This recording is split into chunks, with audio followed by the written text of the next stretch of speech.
Good morning and welcome to the First District Court of Appeals. We have two cases to be argued this morning. When I say the name of your case, if the attorneys could please rise and state your readiness to proceed. The first case is Hartford Fire Insurance Company versus DeBraw Kumpel. Good morning, Your Honor. Zach Ransel, Hartford, New York, ready to proceed. Okay, thank you. Good morning, Your Honor. Mike Caligaris, DeBraw Kumpel, ready to proceed. Okay, thank you. And Your Honor, Brian Winchester on behalf of third-party defendant Petco E&A Services, now known as IMEG Corporation. I know it's a mouthful, but I'm ready to proceed. Okay, thank you. Okay, then our second case is the Glyer Company versus Board of Trustees of the Public Library of Cincinnati and Hamilton County. Your Honor, C.J. Schmidt on behalf of the Glyer Company, and we're ready to proceed. Your Honor, Michael Frieden on behalf of the Hamilton County Public Library. Ready. Okay, thank you.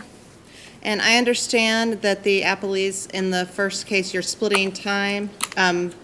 Mr., and I'm going to butcher this and I apologize, is it Caligaris? That's correct. Oh, wow, I got it right. Okay. You're going to take 8 minutes and then you're going to take 7. Yes. Okay, okay. Mr. Ransel, whenever you are ready, you may come up and get started. Would you like to reserve any time?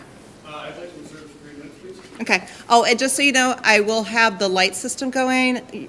It'll be on the podium. The green light means go. Yellow light means you have about a minute, and the red light means that your time has expired. So whenever you are ready, you may come up.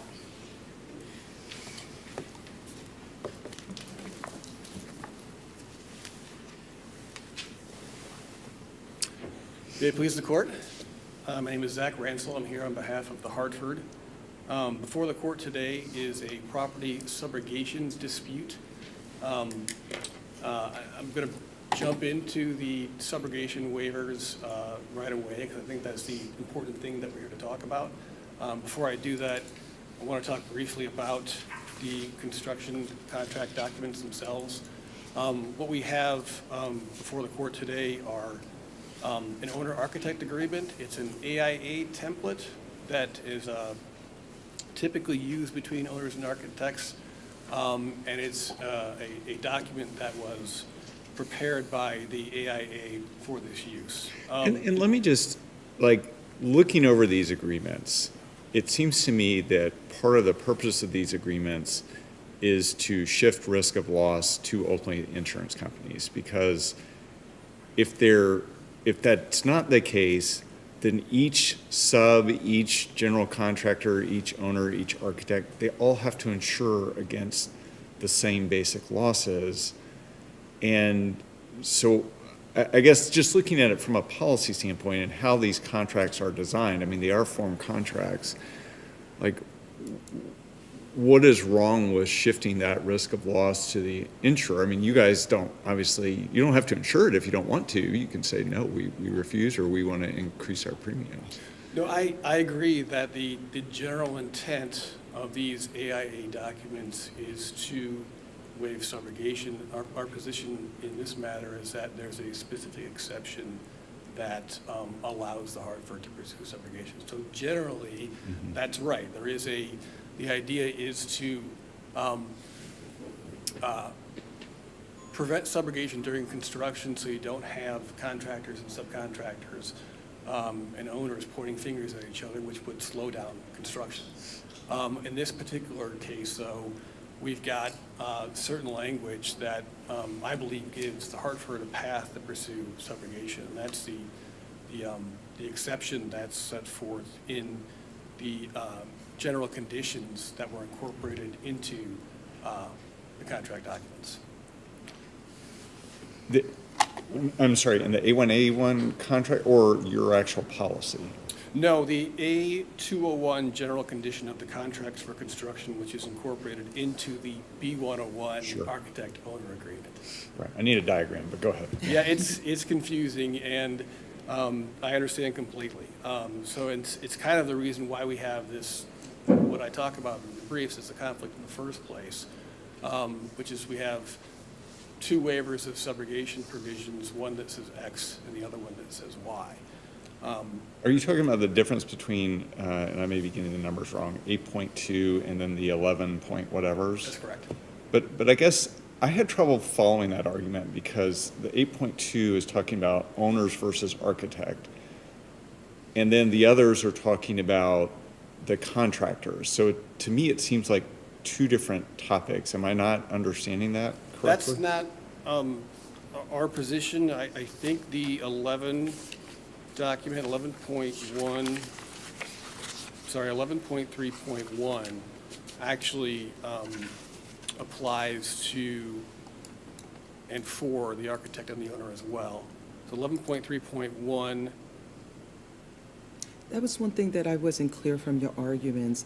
Are you arguing that 8.1.2, which I believe comes out of the B101, that governs the subrogation issue, but in the event that it was found to apply to this case, then 11.3.1 and 11.3.2 are in conflict? Or are you understand what I'm saying? I do. Okay, as opposed to arguing that they all apply.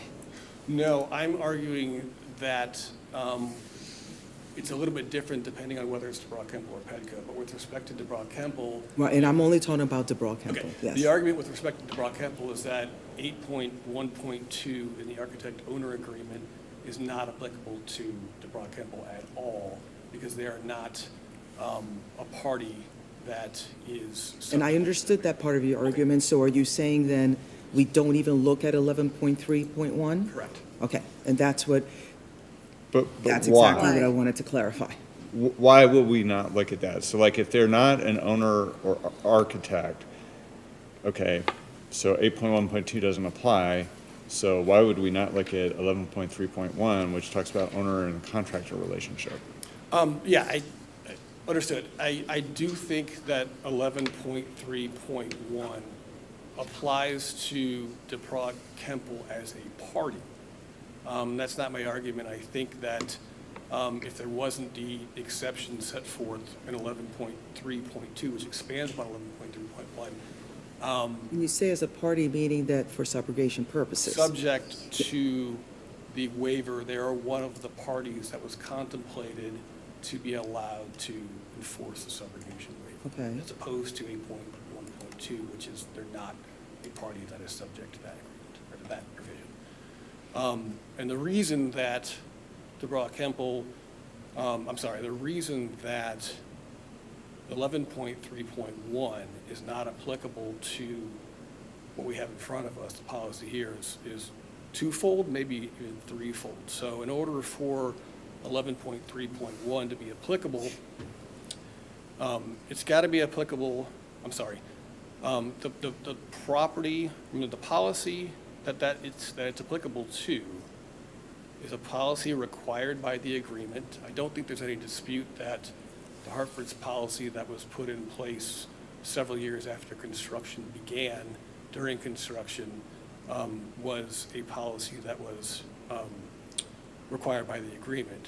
And then the second condition for this waiver to apply is other property insurance applicable to the project. And for the same reasons, because it was obtained, policy was obtained mid-project, not at the beginning of the project, or wasn't in place at the beginning of the project, that's the reason that 11.3.1 is not applicable to this matter. And that's kind of the gist of it is, where does this property policy fit, 11.3.1 or 11.3.2? So are you saying it was a brand-new policy, or was it a renewal? I don't believe it was a renewal because, and there hasn't been ample discovery on that in the trial court, but we know that there was an assignment of the project and the property in 2020. Right. So my deduction is that it was a new policy in 2020 because the ownership changed hands. But at the end of the day, why does that matter? Like the policy's in effect over when the incident occurred, so why does it matter whether it's new or it's old? Because with respect to 11.3.1, I think that supports the position that it wasn't obtained pursuant to the construction agreement because it wasn't in place at that time. And then it wasn't obtained or wasn't applicable to the project because just based on common sense, getting a policy that late in the project doesn't seem like it would be. Well, So- but by the same token, like if you have a multi-year project, which sounds like this was, then like it would stand to reason that if you have an annual policy that you would need to renew it, or you might find a better deal somewhere else and go somewhere else, like that would seem to negate any policy that was obtained other than at the very beginning of the project. Yes, I understand that. I still don't, I'm still of the position that I don't see. And how- I guess I just don't understand that, because like, if you're insuring everything, then kind of whether you like it or not, you're insuring what's happening on that site, unless you exclude that in the policy, which obviously you can do as the insurer. So again, if I'm misunderstanding something, like, that's why I'm asking these questions, to No. make sure I understand. No, I think you are understanding it. I think, I'll go back to it. I think the 11.3.1, sets forth the conditions for the policies that are subject to it. It's my argument that this policy is not subject to it. In the event that the court were to find that 11.3.1 is applicable to the Hartford's policy, I'll note that 11.3.1 is still limited. It says the scope of this I waiver want to shall go be back limited. to, because you're saying that it doesn't apply to the Hartford's policy because, It wasn't obtained pursuant to the agreement, and it's not applicable to the project, which is a defined term. within okay, the so you're construction looking at the word obtained, and when I look at the language of that provision, it has the language required. And looking at the contract, it did require for there to be insurance during the term of the construction, I believe that's accurate. which makes sense, you know. So I don't know that I think that there may be a difference between required and obtained pursuant to the contract. And as I was saying earlier, I do think there's still a limitation in the event that 11.3.1 is applicable to the Hartford's policy. It is limited to, I'll just read it, the scope of this waiver shall be limited to damages to the work itself. So that's, I think, an important limitation to the application of that. I found that language very fascinating because the contract defines project and it defines work. And work is a subpart of the project, but could be the project, okay?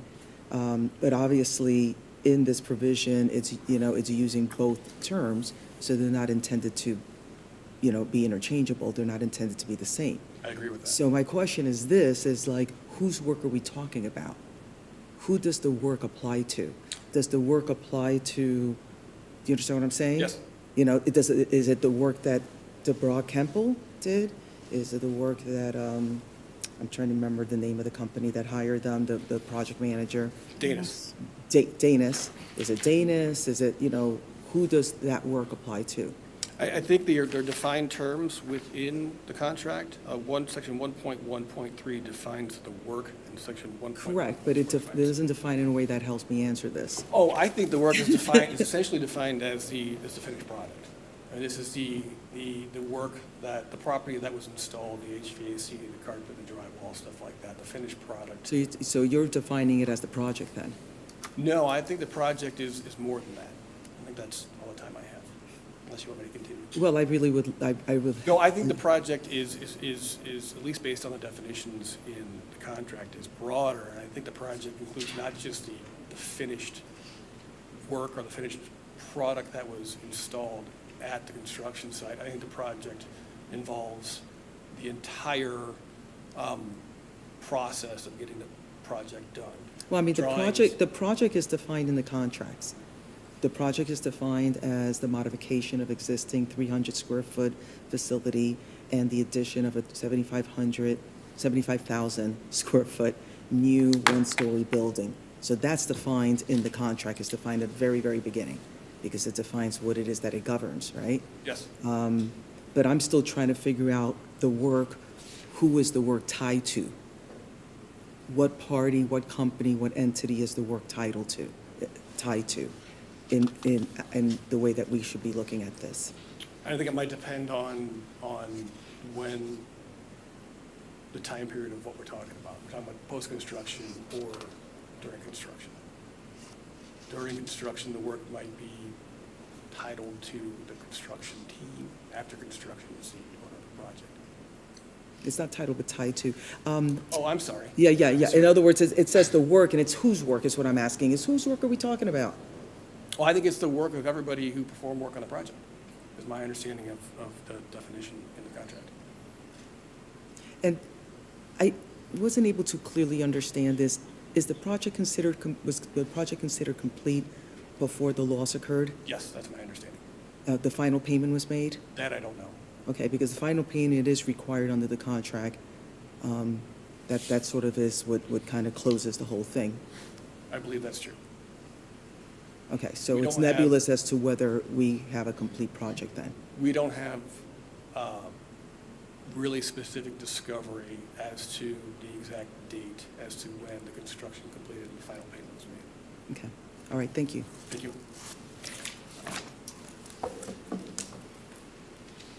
Okay, Mr. Caligaris.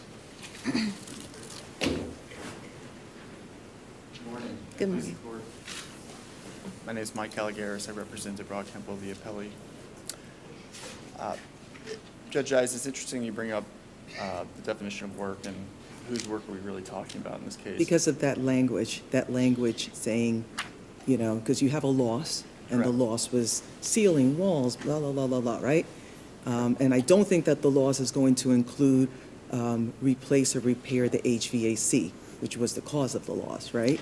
Correct, and at the So time of the loss. you get where I'm going with this. I do, and at the time of the And loss. I know it doesn't help you, but, Yes. but it, it's like, I don't, whose work are we talking about here? Well, and I believe that was the issue in the trial court as well, and that's because the appeal arises out of the appellant's failure to sue the correct party from the onset of the case, and then the latent discovery that I believe they sued the wrong company, and that's because in Ohio, a subcontractor assist, who is the Broad Kemple in this case, cannot be liable for the negligent design of the engineer of record, who is Petco, the third-party defendant in this case. For over a year of litigation, DeBrock Kemple was the sole defendant, and the Hartford attempted to bring a negligent design claim against the subcontractor assist. In adherence to the subrogation waivers that it found enforceable, with Petco at least, as that was named in the AIA contracts. It was not until that position changed and there was a motion for leave to bring in Petco as a primary defendant that the unenforceable waiver argument was raised, and the reason why we're here on appeal. First and foremost, DeBrock Kemple did not know about the subrogation waiver at the time of the suit being initiated because we were not party to the AIA contract. We're a successive party. Importantly, under the AIA provisions, the parties. And that brings, and this is like to me a footnote, because I don't think it changes anything.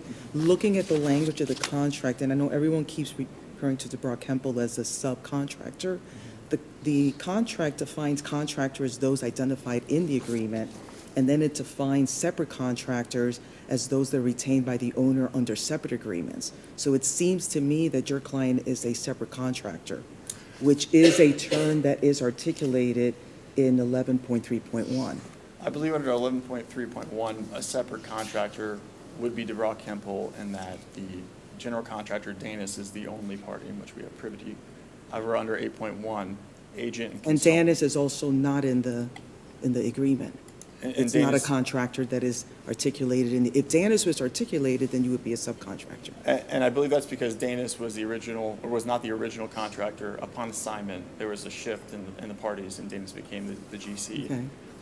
But I do believe that under 8.1, the primary provision, that DeBrock Kemple does qualify as an agent or a consultant of the architect and engineer of record. And that's solely because our entire role on the project was to implement the specifications and requirements of the engineer of record and their design. And that's laid out in contractual form and by process, which Because requires. consultants are also, I mean, it articulates who the consultants are. And again, I believe at the time, DeBrock Campbell was not even involved in the project, so there was no way to foresee DeBrock Campbell being included in those definitions. But the successive contractor language that requires all the parties that are party to the AIA originally to require the same or similar waivers of subrogation to successive parties, that's a requirement that's put in that provision, and that was what should have occurred throughout this case. I mean, or throughout does this it project. matter whether DeBrock Campbell is a agent and a consultant as to the architect versus because they were, Dennis hired them and Dennis was in the contract with the owner, or a separate contractor to the owner? Does it change the analysis in any way? I don't believe any substantive way it would, but I think it is important distinction because, of course, DeBrock Campbell is a agent or consultant of the architect because the design drawings and the plan for the entire project, particularly as it relates to the HVAC work, was the architects and the engineer records design that we had to follow and have stamps of approval throughout every construction phase for any work that we performed.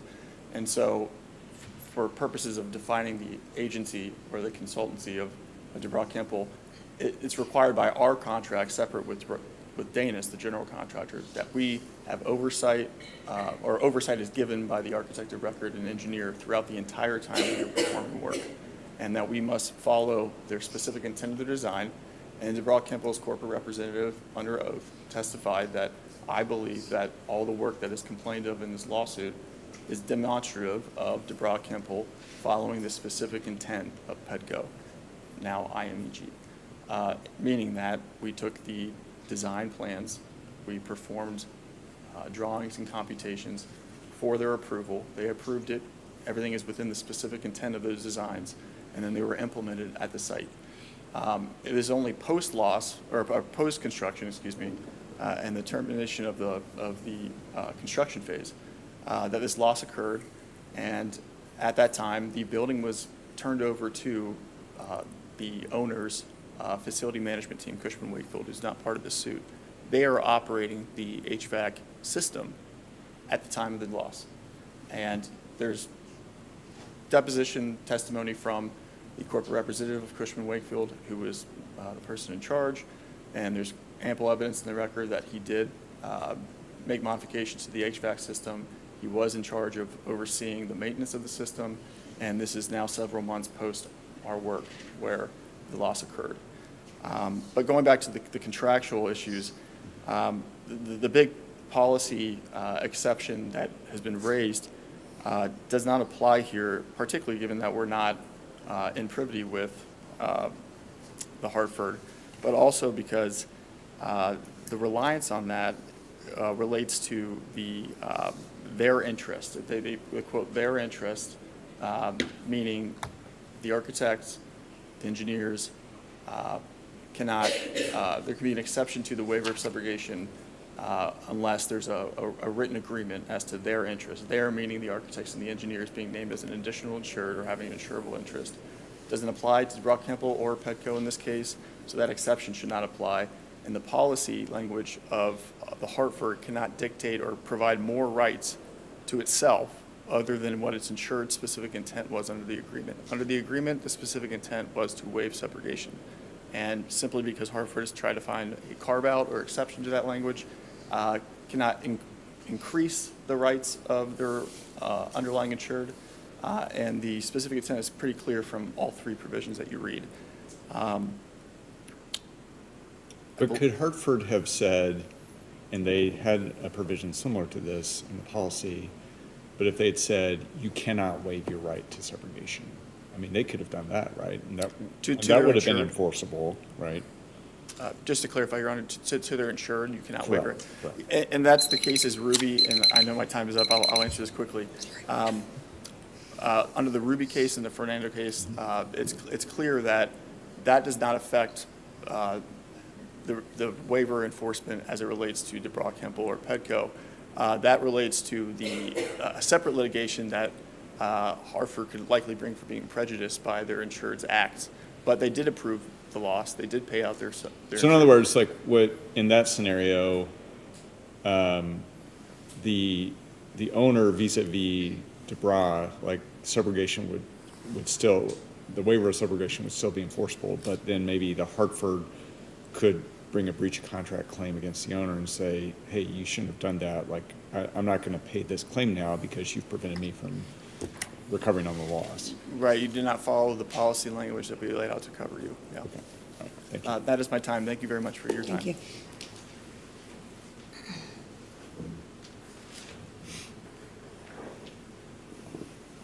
Mr. Winchester, I'll give you 6 minutes.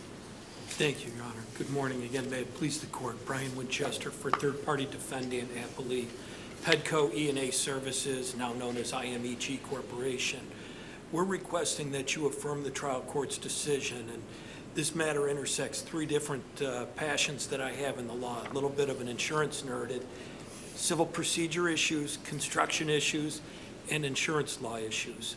As to the procedure issue, there's no brief, no argument, no appeal as to the dismissal of the third-party complaint against Pedco. We were brought in by DeBra Kumpel. DeBra Kumpel did not file an appeal. And plaintiff, on the other hand, had no direct claim against Pedco. They did not appeal or argue on appeal the denial of their motion to amend to seek to join Pedco as a direct party. They almost conceded that 8.1.2 applied there. Well, that's what I heard as well, which brings me then to... In the brief, yeah. Yes, and that's a lack of standing issue of whether or not a plaintiff, if not directly aggrieved, has standing to appeal the dismissal of the third-party complaint, which they do not. DeBra Kumpel had a direct claim against my client seeking contribution and full indemnity. They could have appealed, they didn't. So we're here as an appellee requesting affirmance, A, based on the procedural ground, B, on the construction ground. Judge Bergeron, you asked about needing a flow chart early on, and that brings to the point, this is a large construction project, and these types of projects are generally let design, bid, build. The owner enters into an agreement with an architect, the A201. The owner or the architect then enters into a sub-consulting agreement with the engineering disciplines, the contract between Pedco and the architect, BHDP. Separately, the owner enters into a general contract with Dana's Construction, and they include what's called the A201, the general conditions for construction. So it's through those contractual mechanisms that we get this project built, we get it constructed, and we get what's called a transfer of risk. And that's exactly what the waiver of subrogation is. Courts throughout the state of Ohio repeatedly have enforced the waiver of subrogation as a transfer of risk. And we'd ask the court to give effect to the intent and the plain language of 8.1.2. There's no dispute. Pedco is a consultant of the architect. They're identified in the owner-architect agreement as the engineering consultant. So the waiver of subrogation clearly applies. The other intersecting issue on this is the policy of insurance. And sorry, just a threshold issue. There was some reference earlier.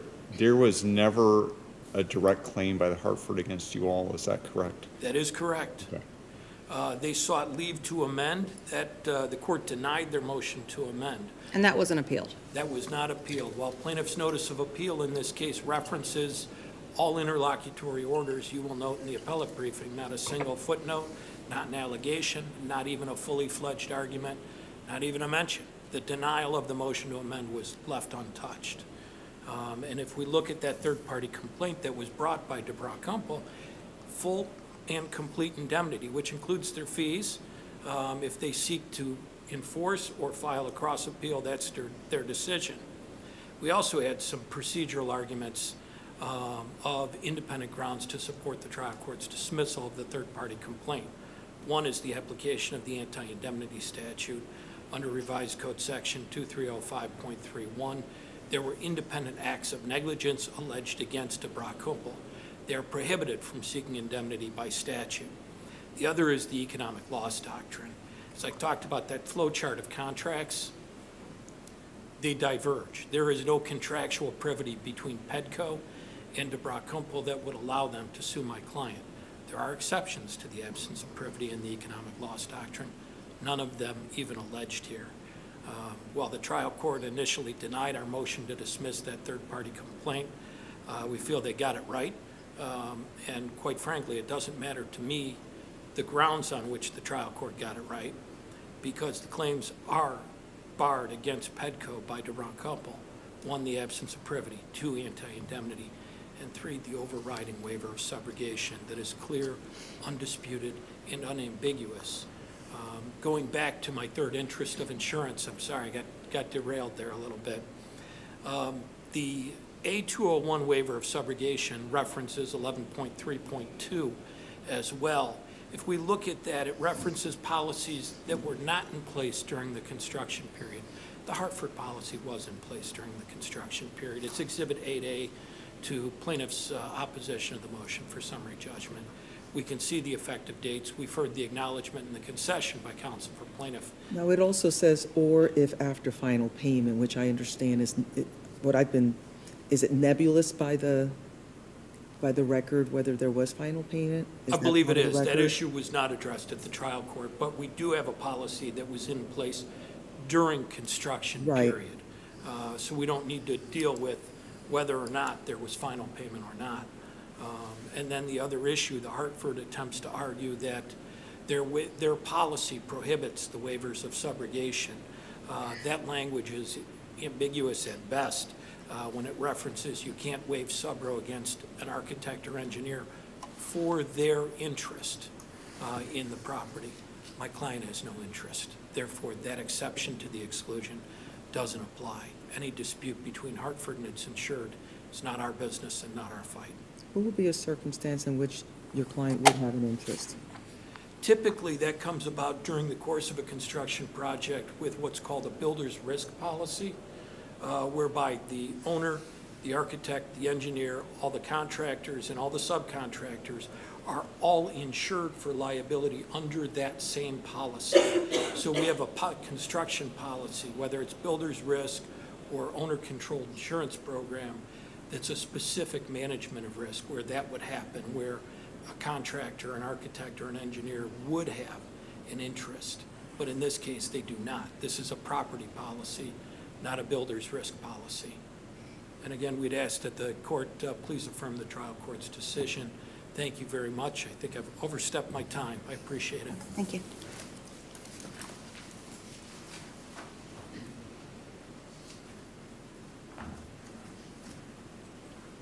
Mr. Ransell, you have about 2 minutes. Okay, thank you.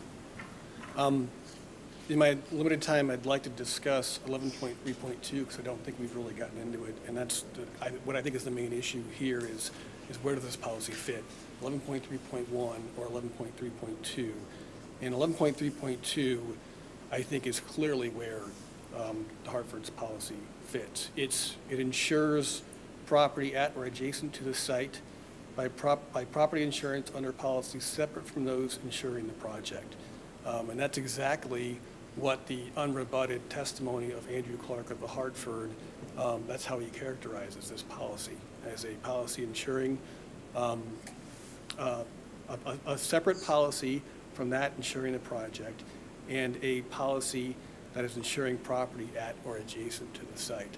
So it's the position of the Hartford that the Hartford's policy fits into 11.3.2 perfectly, and that provision has got the exception that I'm relying on here to the extent permissible by such policies. And as the briefs show, the Hartford's policy specifically prohibits waiver of subrogation against. So how would you, so how would you define interest in? Because wasn't that part of the policy? Yeah, and I think my understanding is that it's simply their involvement in the construction, involvement in the construction. So it's not a legal interest in? That's not my understanding of what it is. Okay, what are you basing that on? The plain language of the policy provision. So in your mind, an interest in means that somebody is involved in it at all, rather than a legal interest? Right, and I think maybe I talk about that in the briefs about how if we take the position of the appellees in that if it's asking for an insurable interest or a financial interest, then if we take our way down that road to its logical conclusion, then that provision would never be applicable because. That's what it seems to me. That's what I don't understand. It seems like if that's the interpretation that we give it, then it would never be applicable in any situation, and that can't be right because that would make the provision superfluous. But I'm still not clear on what interest in is. Your time has expired. Thank you. I do have a question, though. Okay. I want to go back to your discussion of saying that 11.3.2 applies, and it applies because of the language of the if during the project construction period, okay? And then you talked about under policies separate from those ensuring the project, okay? Was this a policy separate from ensuring the project, or is this a policy that also ensured the project? Well, we have the unrebutted testimony of Andrew Clark of the Hartford, who's also a 35 witness, who testified that it was a policy separate from that ensuring the project. Right, but he was saying that, but if I follow the logic of that, that means that there's another policy that ensured the project, and I don't recall that being in the record. I don't recall if it's in the record either. My understanding is that there was a contractors controlled insurance program. Well, but by that reasoning, like, why wouldn't you have denied the claim if your policy wasn't covering what happened here? Because this loss occurred post-construction. So once the construction's over, typically, in my experience, those contractor-controlled insurance programs terminate, and then the regular property policy takes over. So then, how do we factor that, what you just explained, into 11.3.2? If there's not another policy that's effective now because, I guess, the construction's over, there's not a separate policy, right? And forgive me if I'm not understanding this. Construction is not my bailiwick. I'm trying.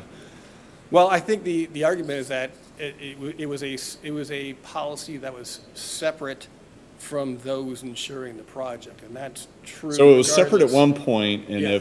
okay, I understand. And I think it's actually still true post-construction completion as well. It was never a policy that was ensuring or applicable to project. Okay. How are you defining post-construction completion?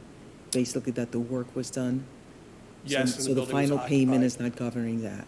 Occupancy of the building and the testimony of the Hartford general adjuster making a determination that the construction had been completed. But there admittedly isn't ample discovery in the trial court as to when construction actually, the date it was completed, when final payment was made. Okay. Because I found it interesting, and I'm just going to put it as a footnote. You don't need to respond to it, okay?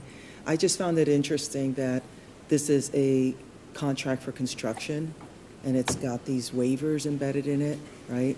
And it makes sense during the construction period that you don't, if there's a loss, you don't want to get all hung up on all of this stuff, because then that'll stall the project into infinity and beyond, right? But if the construction period is over and done with, that the waivers are living past the construction period, and that was never raised. I just found that interesting. Again, I'm not a pro at construction, but I had a hard time wrapping my mind around that. You want me to respond? Does that make sense? No, you don't have to respond, Okay. because it never was argued. But I just found it very interesting that a waiver would live beyond the construction when that waiver is born out of a construction contract that's a contract for construction, and that waivers of subrogation would live beyond that, because the loss obviously was not related to the project, and it didn't take place during the term of the project. And I can tell you why I didn't make that argument if you'd like me to go ahead. It's simply because. I'll let the presiding judge decide if she wants to hear it or not. I mean, if you would like to hear it, that's fine. Okay. In my experience as a subrogation lawyer in many states, that the courts have interpreted those waiver of subrogation provisions to extend beyond post-construction. So, I mean, and it would have to, because otherwise everyone would suddenly have to like insure right after the project was completed if some defect were found that occurred during the project, right? I See, mean, but that's this gotta be is the why I reason. found it interesting, because there is a provision in there on the guarantee of workmanship. So it seems to me that when the project is completed, the guarantee of workmanship kicks in. I think in certain circumstances, that's So, accurate. so again, but that's, and that provision was in the contract, the guarantee of workmanship. So it seems to me that the waiver is trumping the guarantee of workmanship during the term of the policy. Now, once the policy term ends, then it no longer does. Okay. That was just my observation as, Understood. whatever it's worth. All right, thank you. Thank you. Okay, your next case is the Geiler Company versus Board of Trustees of the Public Library of Cincinnati and Hamilton County.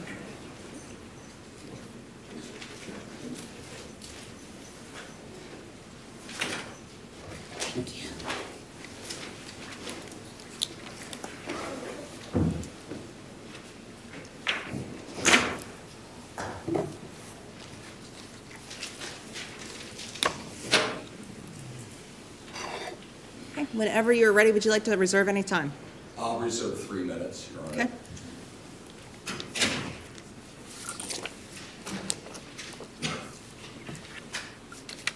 The little green button fell Oh, off. Your Honor, my name is C.J. Schmidt. Please the court. I'm here on behalf of the Geiler Company.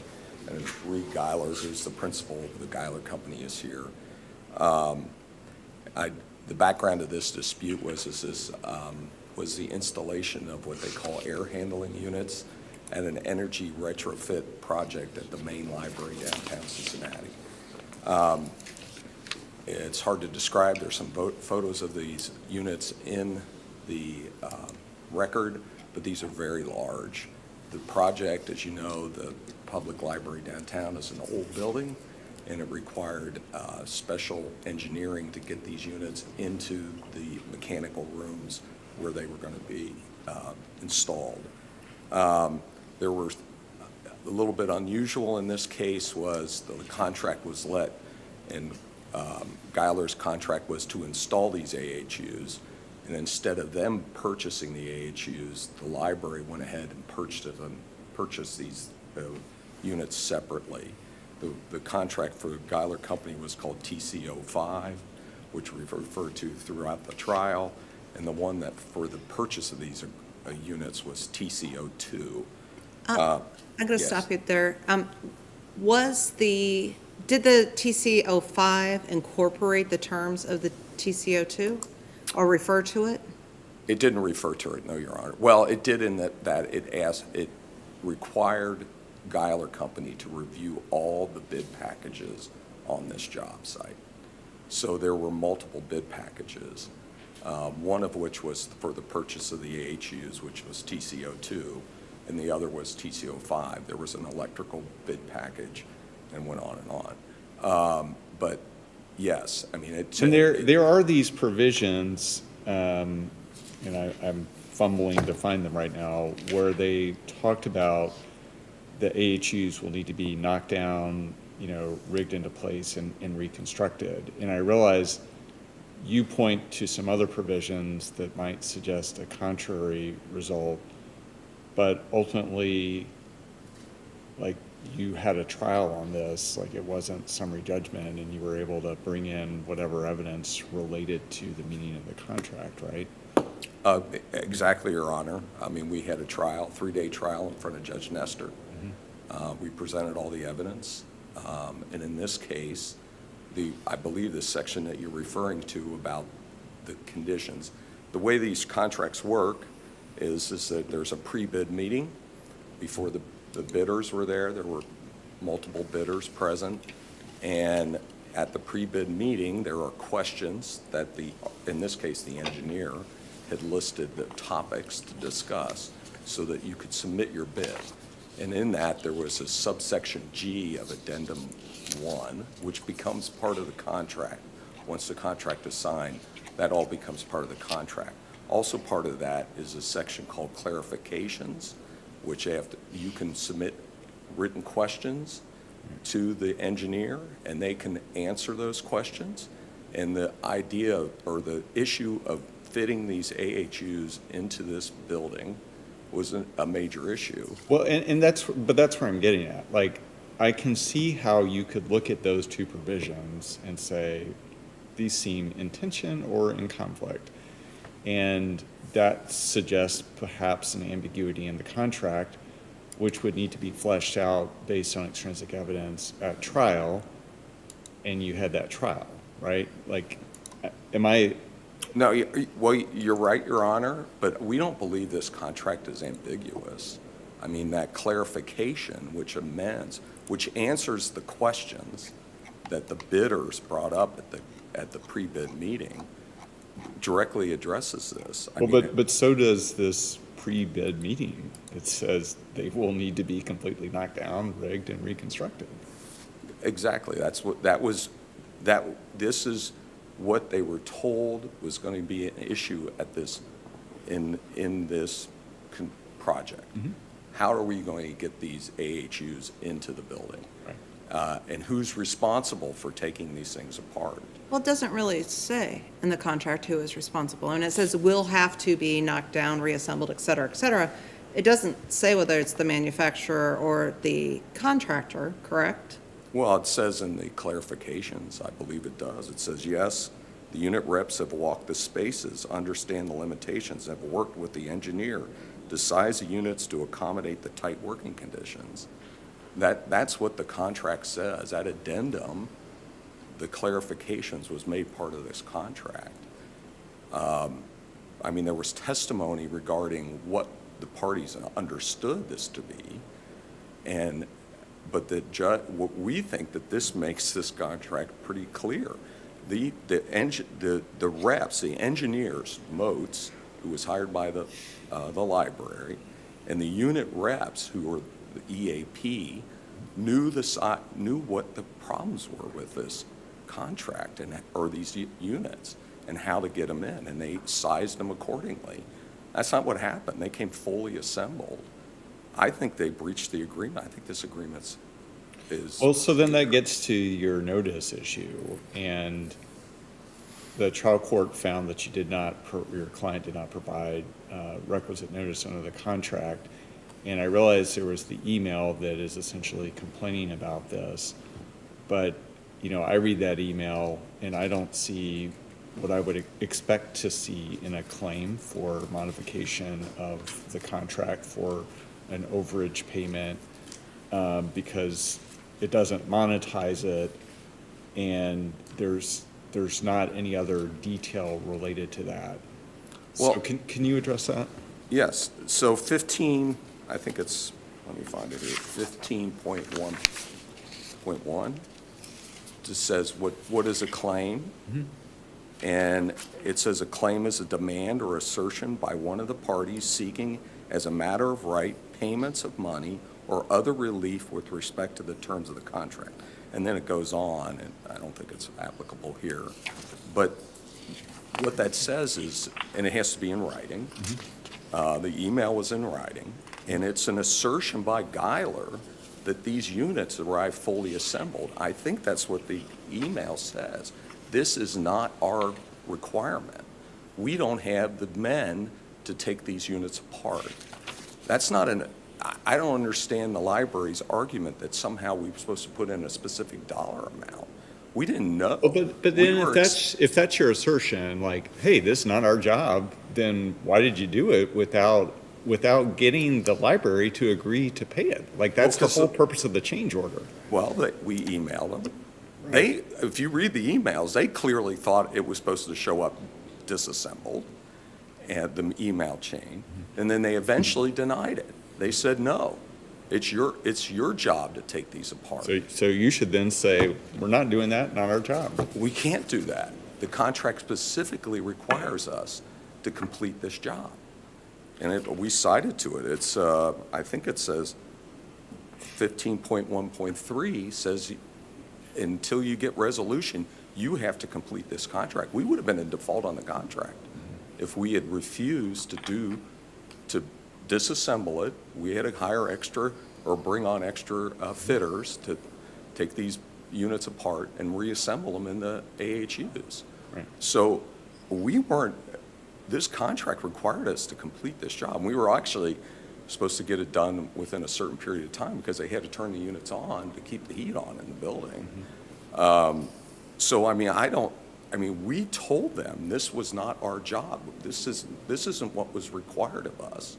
And they immediately, I mean, you can see the emails, and well, first of all, the one guy said he thought it was, they weren't supposed to show up disassembled. And The other email says, somebody from Mott's said that the documents make it clear that rigging and assembly of the air handlers were discussed several times and is it appears responsibility of the mechanical contractor. What happened after that? Is that in the record? That was in after the October email that 2019. I'm sorry, Your Honor. After the emails, that email back and forth, and we got the formal denial, I think on October the 21st or something like that, we went ahead and finished the project, and then we submitted our bill for the additional time. One of the things they say, how much is this going to cost? Well, we didn't know. We had not even planned on doing this. So we submitted it to them. Under the way the contract's written, they're supposed to prepare the change orders. Moats is, not the they're one and the same. And so we submitted the email, or we submitted the bid, or the time to them, and we did the job we were supposed to. We had to have these units in there. But I'm trying to go back to your question. So that's the way the email string worked. And they kept saying, no, this is your requirement. And they pointed to the section of the addendum number 1 that favors them, although it doesn't say who's going to pay for this. And we said, no, wait a second, this agreement says this. And it was always our understanding, I mean, this gets into our negligent misrepresentation claim, is at the bid meeting, after we looked at the bid packages, which included the one at TCO2, which clearly says these are going to come in But splits. at that time, TCO2 had not been signed, right? So it wasn't a contract. It was not a contract, no. What it is a bid packages. No, I understand. Under state law, they have to publish all the bid packages. Our bid package said we're supposed to review all those agreements, which we did when we're assembling our bid, which we did. And in that one, it clearly says that they're going to come disassembled. And then I think what the term was knocked down or splits and fit through the doorways. With that, and then at this meeting, Moats said, hey, if you have to disassemble them, it's on EAP, which is the people who sold the library the air handling units. So, I mean, they presented, it's either one way or the other. Either the contract is correct. Yeah, I understand. I want to get back to the notice. Okay. Because one of the things that the trial court determined is that the procedure that was provided in the contract had not been followed with regard to this issue. How would you address that? I believe the trial court said in its findings of fact that we did not notify. It used the letter from March 27, 2020 as the notification moment. And Yeah, and because of the timing of that letter, then it was considered untimely. Correct, and our position is no, we notified you almost immediately when these units showed up fully assembled, or we were told they were going to be fully assembled. And I believe you argued, Sasha, at the trial court, you argued that that was the notification period, right? That's correct. But then there was also the letter, and then the trial court makes a determination on which one they deem to be the notification period, right? That's correct. Okay. And I think your argument is just that, I guess what you're arguing is only that one serves.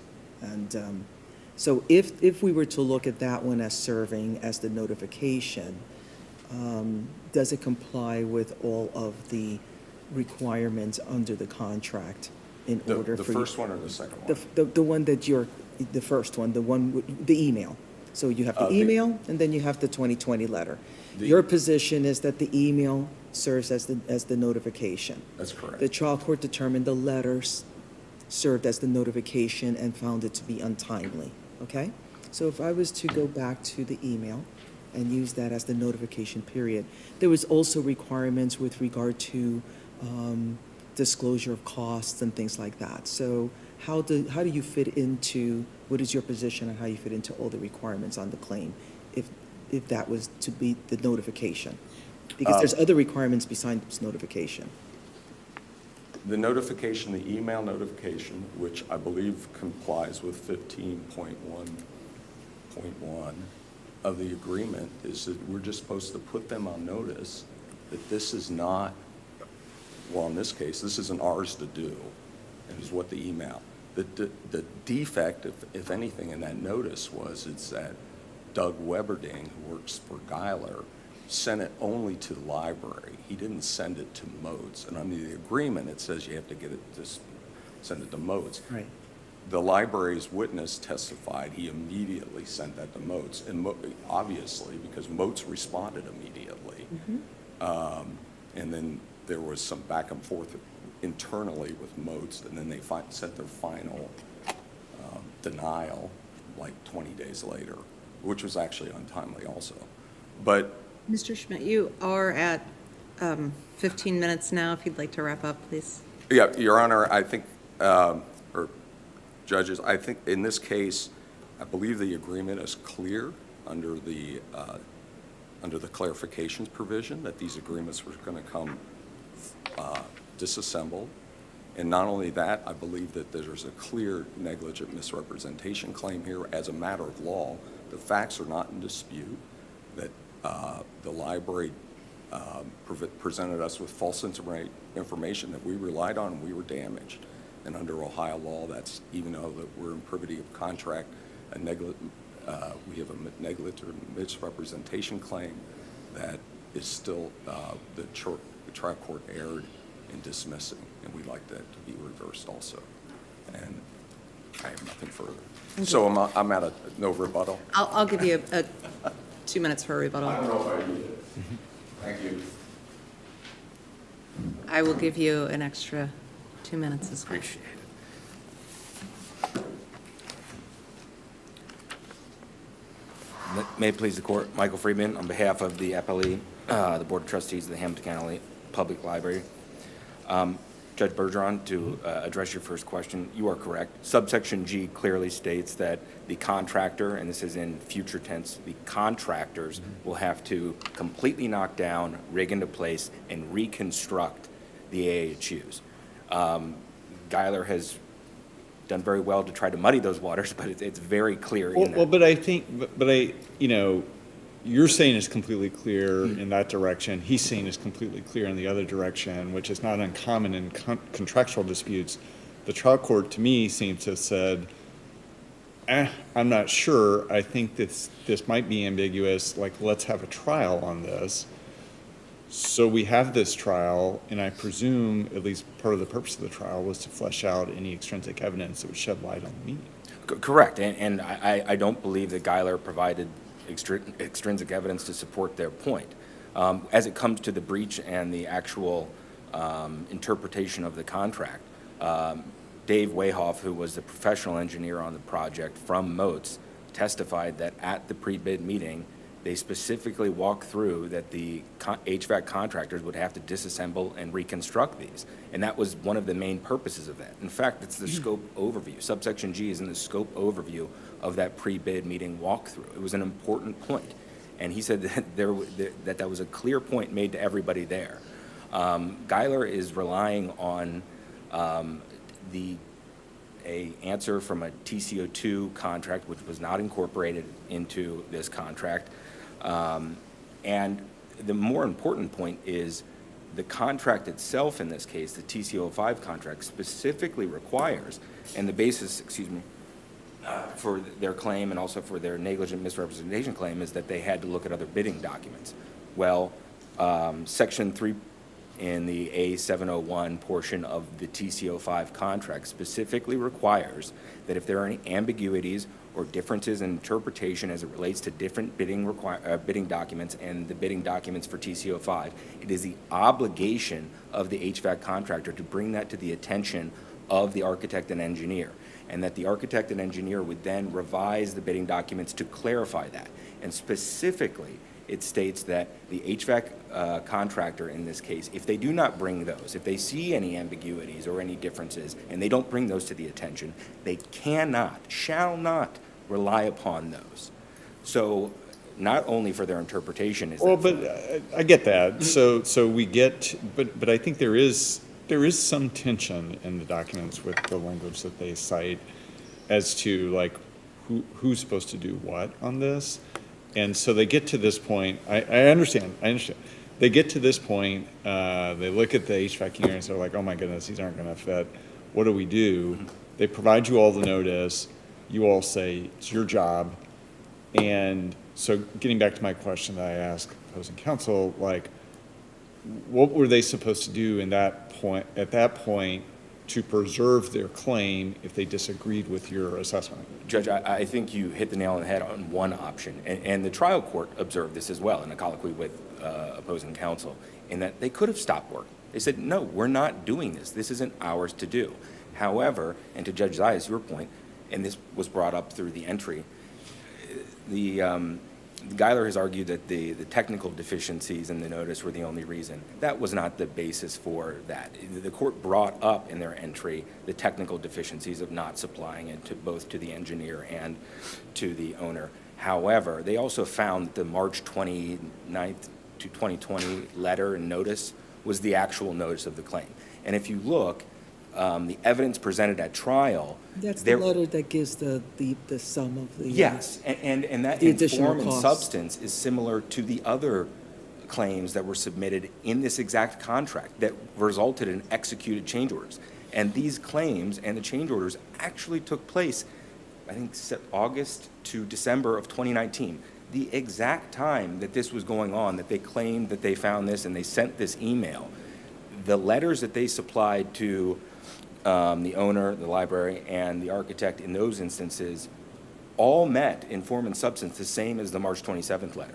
They didn't provide any evidence that they submitted email claims for any of these others. They all had very firm, they have estimates of costs, and they went through. And so that fits the March letter. Again, the August email only says this isn't ours to disassemble. If we were to take every email between parties about disagreements and say that that's a claim, there would be a million claims on every project. And important, and the brief may sound like I'm reiterating Foster Wheeler a bit, but I think it's a very important case for all aspects of this case. But the important public policy understandings and opinions that underlie the holding in Foster Wheeler in the change order process is that you have to give owners the opportunity to weigh different options, especially with a public entity and public money. You can't do what Geiler did in this case, which is they say, oh, we submitted an email. They go ahead and do all the work and then stick us with the bill. But Foster didn't Wheeler that, says- I mean, how was your response to your opposing counsel's argument that the contract required Geiler to continue doing the work despite the Well- either lack of response or the negative response to the email in August? I would say this. The notice argument that Geiler is now relying on was, from what we've seen and everything else throughout this case, was somewhat created during trial, and a clever argument, but I don't think it meets with the basis of and the spirit of what happened in this contract and the language in the contract. Okay, a notice, but then there has to, the obligation in the contract is on Geiler to substantiate their claim. And to Judge Zayas, your point earlier, what did they do after that? The record doesn't have any indication that they did anything other than do the work. There's no other evidence that was presented that said, hey, it's gonna take us this long to do this, here's an estimate. The testimony in the trial was that they did not prepare time and materials tickets, they didn't do daily production reports. All the evidence to support their claim was created basically after the fact. They put together spreadsheets based on numbers they said they had on the work. You would think that if it was something this major, that they would have, number one, had out front a estimate of the cost so that the owner could weigh See, that. but I thought about that, and I don't know that that would have been easy. If it came all together, until you start breaking it apart, that's when you know, like, how much you have to break apart. As I understand, there was testimony of, I think, some fans or something that had to be broken apart, and the testimony is that that's just not normal. Wow, normal or not normal, I can't really speak to that. I would say That's this. how I understood the testimony, that was not, you and know. that was from that, that's fine that they would say that it wasn't Not- normal. Yeah, I'm not, But nobody- I'm not vouching for the testimony. Understood, I'm just Understood, saying John. that, you know, I think it highlights the issue of, like, how does one know until one gets into it? Well, And I'm not saying that, you know, it's just an interesting point that it isn't until the tail end that there is. Your Honor, I would say this to that. I'm not in the trade, so I couldn't tell you. I would say this: nobody forced Geiler to bid on this project. They clearly had an estimate for the reassembly and the rigging into place. How do they get to that? Well, I mean, that's not what's in front of us, so that they got forced. I mean, Oh, that's no, not I really understood, but to your point of every other change order they had, which included asbestos removal, all these other things, they were able to give some type of estimate on this, yet they didn't on this, and they're just now coming, actually they did when they were finished, but they could have, there are multiple ways, they could have come up with an estimate and said this is. They could have just done one and then said, okay, it'll take us X hours to do all of these. Very well could have. They could have done one as an example. They could have said, we don't really know, but and again, it was just taking off screws. A lot of screws, I won't disagree with that. They said, okay, multiply it by this is how much it's going to be to get it through there. Or they could have said, hey, this isn't ours, you guys didn't contract that, and if they said that, then they could have worked with the library about maybe doing, time and materials ticket or something along the way to say, this is how we're doing that. But the one thing they can't do, and Foster Wheeler kind of makes his point, is you can't just go ahead and do all the work and then say, here's the bill, public entity, you've got to pay it.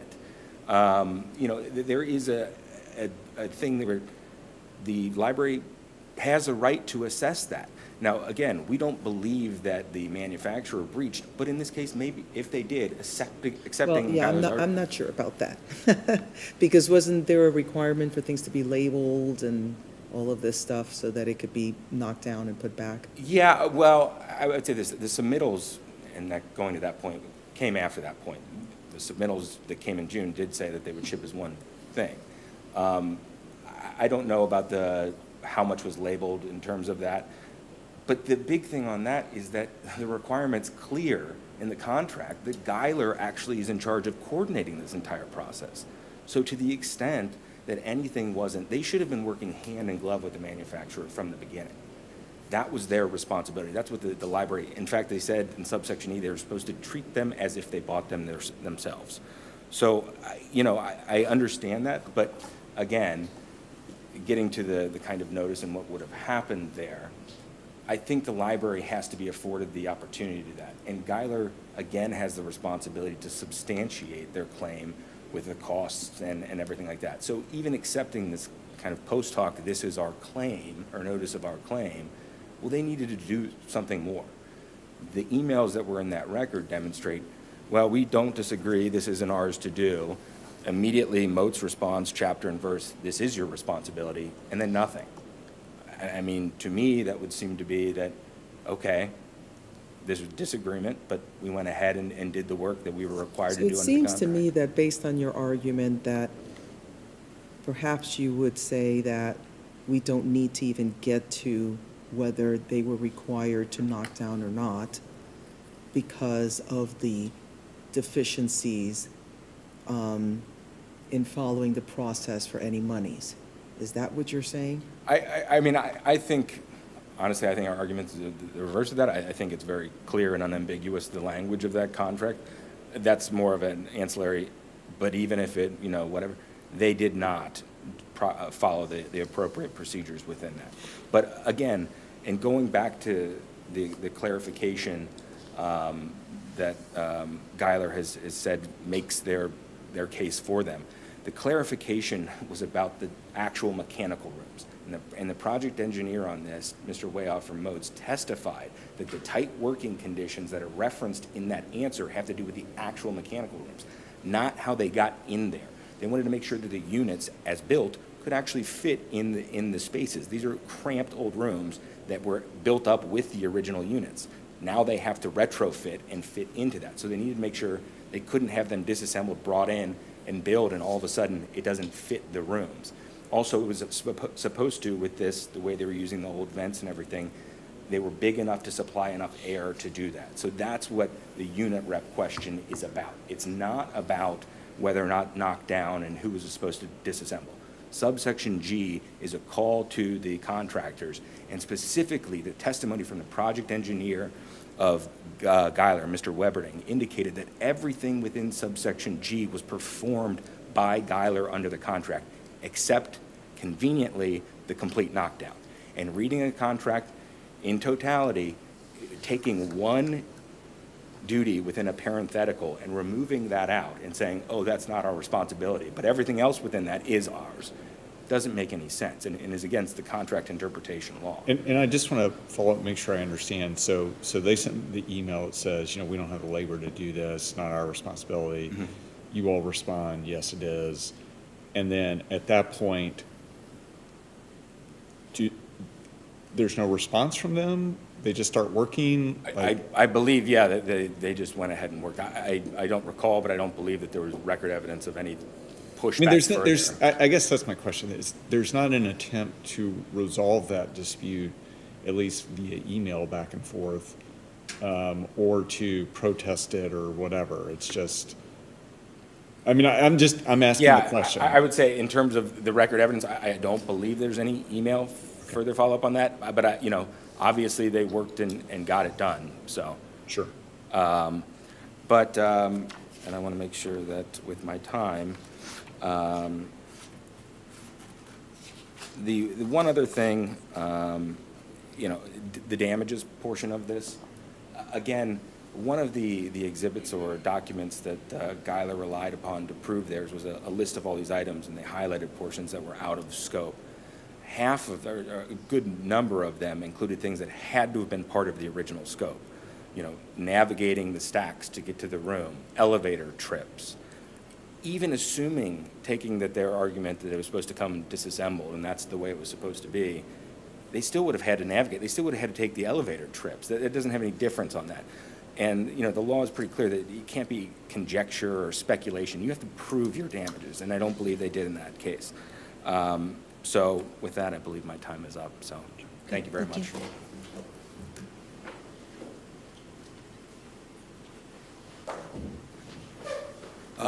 Just to respond to Judge Bergeron's, I think, comment about extrinsic evidence. Mm-hmm. The only evidence they presented was Mr. Wayhoff, and he testified, oh, that's what that contract means. Our extrinsic evidence to show that different than that we presented at trial was TCO2, which said they were going to arrive disassembled.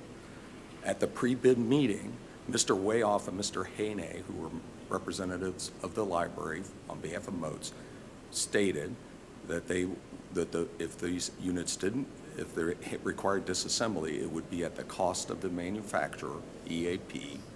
And then we also presented an expert who went through all the contract documents, who said that that these units were going to arrive disassembled or in knockdown state. Well, but then there was plenty of extrinsic evidence. But what I'm saying is, if the trial is about extrinsic evidence, then it's more of a manifest weight challenge than it is de novo. If we're relying on that, that's what I'm trying to wrap my head around. Because typically, when we get these contract interpretations, it's just cross motion for summary judgment. But you all had an actual trial. Yes, we did. Yeah. Okay. Your Honor, we believe that contract, because it was a clarification section, actually explains what occurred, or what that means, that subsection G, which is part of the contract. I think you have to read where the trial court went wrong was it didn't read the contract as a whole. It didn't take into effect those. Also, that extrinsic evidence goes into our claim for negligent misrepresentation. And I think that's all I need to address, unless you have anything more.